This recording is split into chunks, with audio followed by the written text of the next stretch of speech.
Welcome to my channel! Learn with Teacher Ali!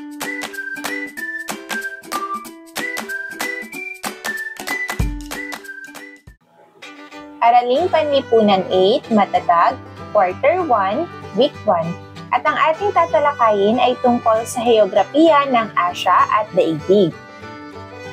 Layunin: natatalakay ang mga tsoryang pinagmulan at pagkakabuo ng mga kontinente sa daigdig.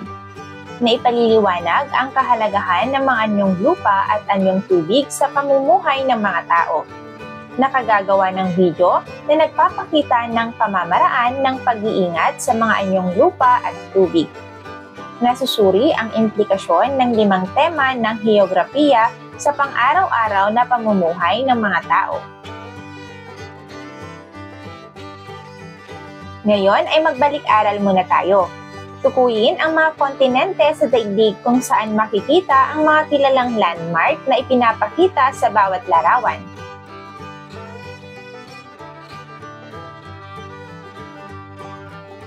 Ito ay ang kontinente ng Timog Amerika, kung saan ito ay ang Christ the Redeemer.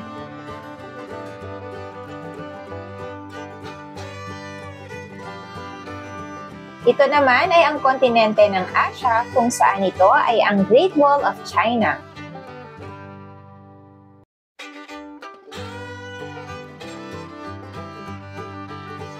Ito naman ay kontinente ng Africa. Ito ay tinatawag na Pyramid of Giza.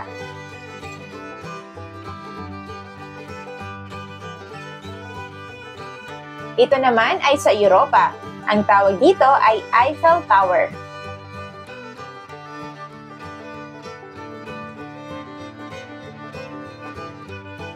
Ito naman ay sa Antarctica. Ang tawag dito ay iceberg.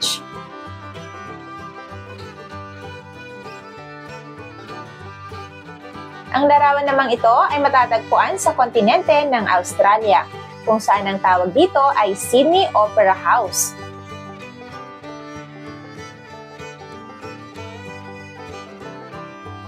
Ang larawang ito ay matatagpuan sa kontinente ng Hilagang Amerika, kung saan ang tawag dito ay Statue of Liberty. Narito naman ang ilang pamprosesong tanong.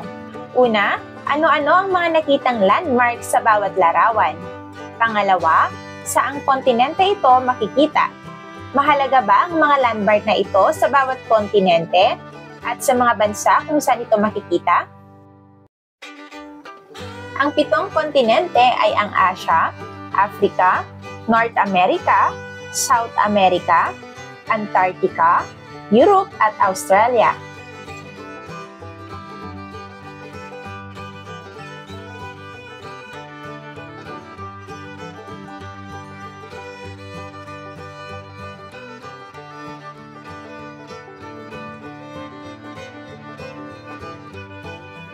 Ngayon mga bata, maaari niyo bang ibigay ang mga kontinente ayon sa pagkasunod-sunod ng laki nito? Mga bata, ang 5 tema ng heograpiya ay ang lugar, lokasyon, rehiyon, paggalaw, at ang interaksyon ng tao sa kanyang kapaligiran. Ngayon ay bubuuin ng mga mag-aaral ang jigsaw puzzle base sa mga salita at kahulugan ng mga ito.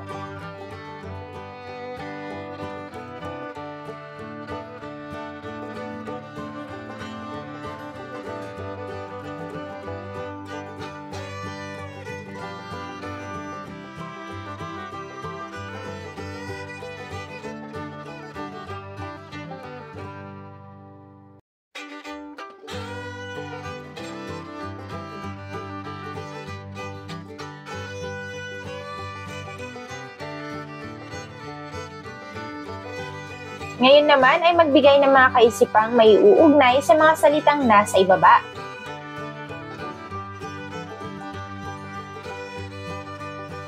Narito ang ilang teorya kung paano nabuo ang mga kontinente. Una ay ang continental drift. Ipinanukala ni Alfred Wegener noong 1912. Ayon sa teoryang ito, ang mga kontinente ay matagal nang nakausad ng malayo sa ibabaw ng mundo at patuloy pa ring umuusad magpasa hanggang ngayon. Sinasabi din niya na ang mga kontinente ay binubuo ng iisang masa ng lupa na tinatawag na Pangaea at pinalilibutan ng nag-iisang karagatan na Pantalasa. Ang Pangaea ay nabasag at naging dalawang malaking umbok na Gondwana Land at Laurasia. Susunod naman ay ang Plate Tectonic Theory. Nabuo ang teoryang ito noong 1960. At ayon dito, ang mga kontinente ay nakatungtong sa plates o malaking tipak ng lupa na nakalutang sa magma na napunta sa tatlong direksyon. May tatlong uri ng plate boundaries, ang divergent, convergent, at transform. Narito ang mga impormasyon tungkol sa mga kontinente.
Ngayon ay sagutin naman ang mga pamprosesong tanong.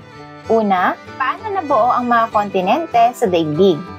Pangalawa, base sa mga teorya ng pagkakabuo ng mga kontinente, alin sa mga ito ang inyong pinaniniwalaan? Bakit? At pangatlo, paano nakakaapekto ang klima sa pamumuhay ng mga tao sa bawat kontinente? Magbigay ng halimbawa. Ating talakayin ang katangiang pisikal ng daigdig. Topografiya. Ito ay naglalarawan sa mga pag-aaral sa ibabaw ng lupa. Binubuo ito ng mga pagbabago sa mga kabundukan at mga lambak at maging sa mga katangian ng mga ilog at daan. Anyong lupa. Ang pisikal na katangian ay binubuo ng isang hermopolitical na unit at kadalasang nagkakaroon ng kahulugan sa anyo sa ibabaw at lokasyon sa tanawin bilang bahagi ng kalupaan. Bundok. Ito ay ang pinakamataas na anyong lupa. Ang Mount Everest ay ang pinakamataas na bundok sa mundo na nasa hanay ng kabundukan ng Himalaya. Ang Mount Fuji naman ay ang pinakatanyag na bundok sa Japan. Ang Mount Apo ay ang pinakamataas na bundok sa Pilipinas. Matatagpuan sa lungsod ng Davao sa Pilipinas. Bulubundukin. Ito naman ay ang magkakarugtong na mga bundok. Ang Himalayas ay ang pinakatanyag at pinakamahaba sa buong mundo na umaabot sa 2,415 kilometro. Ang Ural naman ay matatagpuan sa hangganan ng Asya at Europa. Habang ang Andes ay ang pinakamahabang bulubundukin sa Timog Amerika.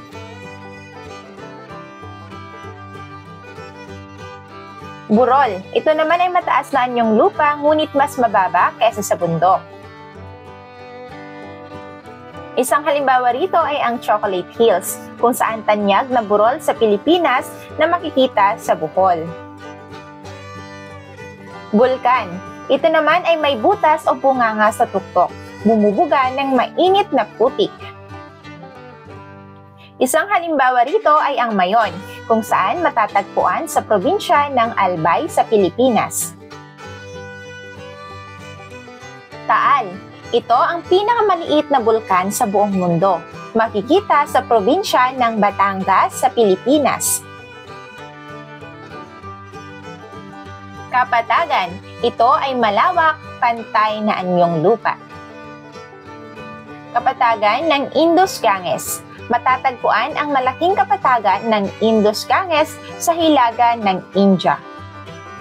Talampas. Ito naman ay ang patag na lupa sa itaas ng bundok. Tibetan Plateau.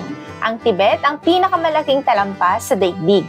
Dito nagmula ang malaking ilog sa silangang Asya. Lambak. Ito ay ang patag na lupa sa pagitan ng mga bundok.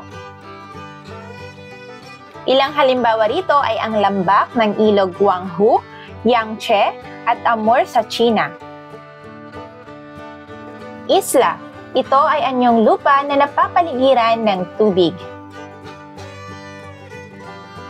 Ilan sa mga halimbawa ay ang Boracay Island, Philippines.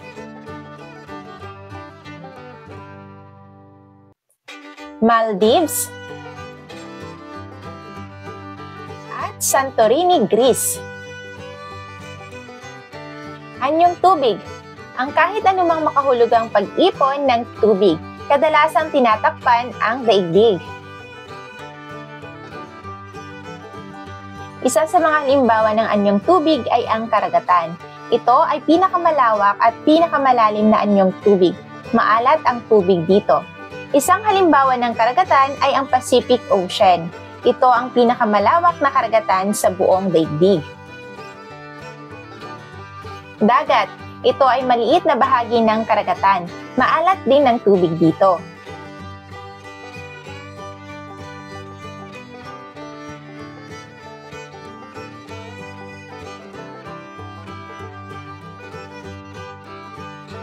Luok.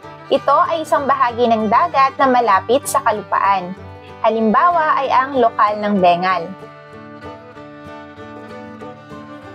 Luok ng Manila kung saan isang likas na daungan sa daigdig ng North at South Harbor. Lawa. Ito naman ay napapaligiran ng lupa. Ang tubig dito ay matabang. Ang Ural Lake ay ang pinakamalaki sa hilagang Asya at Russia na may sukat na 64,740 km². Ang Lake Baikal at Balkhash ay ang mga lawa sa gitnang Asya. Ang ilog naman ay umaagos na tubig na nagmumula sa mga bundok at nagtatapos sa dagat.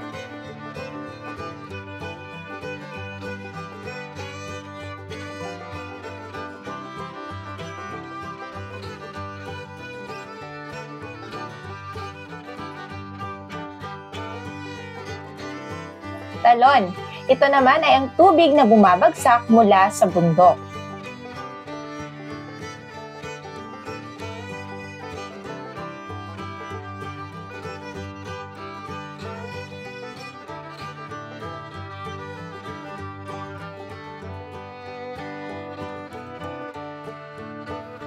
Ating talakayin ang 5 tema ng heograpiya. Pinangungunahan ng National Council of Geographic Education at ng Association of America Geographer noong 1984. Layunin nito na maging madali at simple ang pag-aaral ng heograpiya bilang isang disiplina ng agham panlipunan. Una sa 5 tema ng heograpiya ay ang lokasyon. Tumutukoy sa kinaroroonan ng mga lugar sa daigdig. Ito ay may 2 pamamaraan ng pagtukoy. Una ay ang lokasyong absolute kung saan gamit ang mga imahinaryong guhit sa lobo at sa mapa. At pangalawa ay ang lokasyong relatibo. Ang batayan ay mga lugar at bagay na nasa paligid nito. Pangalawa ay ang lugar. Ito ay tumutukoy sa mga katangiang natatangi sa isang pook. Ito ay may 2 pamamaraan ng pagtukoy. Una ay ang katangian ng kinaroroonan, tulad ng klima, anyong lupa at tubig at likas na yaman. Pangalawa ay ang katangian ng mga taong naninirahan, tulad ng wika, relihiyon, densidad o dami ng tao, kultura at sistemang politikal. Rehiyon. Ito naman ay bahagi ng daigdig na pinagbuklod ng magkakatulad na katangiang pisikal o kultural. Interaksyon ng tao sa kapaligiran. Kaugnayan ng tao sa pisikal na katangiang taglay ng kanyang kinaroroonan. Paggalaw. Ito naman ay ang paglipat ng tao mula sa kinagisnang lugar patungo sa ibang lugar. Kabilang dito ay ang paglipat ng mga bagay at likas na pangyayari tulad ng hangin at ulan. Narito naman ang mga halimbawa ng pagtalakay ng 5 tema ng heograpiya ng Pilipinas. Una ay ang lugar. Ang Pilipinas ay may klimang tropikal. Pilipino ang pambansang wika at marami ang naniniwala sa relihiyong Katoliko. Lokasyon. Ang kanyang lokasyong absolute ay nasa 23 degree hanggang 21.25 degree hilagang latitude at nasa 116 degree to 127 degree silangang longitude. Sa relatibong lokasyong bisinal ay ito ay malapit sa Taiwan, Indonesia at Vietnam. Sa insular na lokasyon naman sa hilaga ay ang Basi Channel, Timog Dagat Celebes, Kanluran, West Philippine Sea at sa silangan ay ang Pacific Ocean. Rehiyon. Ang Pilipinas ay kasama sa rehiyon ng Timog Silangang Asya. Ang rehiyon ay kilala sa kanyang mayaman na kultura, likas na yaman at makulay na kasaysayan. Malaki din ang naging impluwensya ng rehiyon sa ekonomiya at politika. Interaksyon ng tao sa kapaligiran. Ang estratehiyong lokasyon ng bansang Indonesia ang nagbigay daan upang umusbong ang dalawang imperyo dito. Ang imperyong Srivijaya ay nagtagumpay dahil sa kanilang husay na pamamahala sa maritime trade. Nakabase ang imperyo sa isang mahalagang ruta ng kalakalan sa pagitan ng mga bansang India, China at iba pang bansa sa Timog Silangang Asya.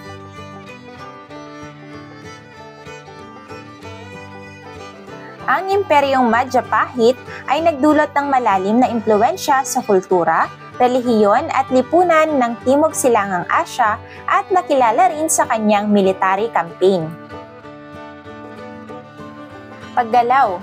Ang Pilipinas ay naging bahagi ng maritime trade network ng imperyong Srivijaya. Nagkaroon ng pagkakataon ang mga Pilipino na magkaroon ng mga kalakal tulad ng seda, tela at iba pang mga kagamitan.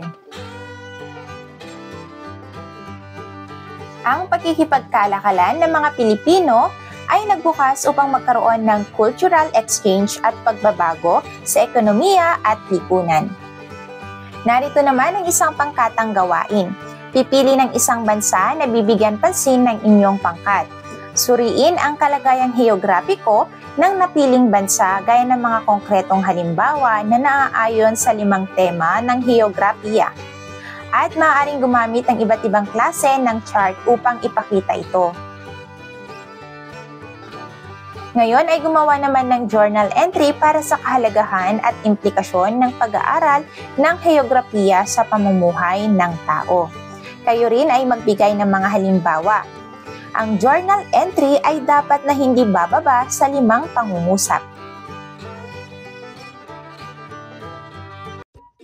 Thank you for watching!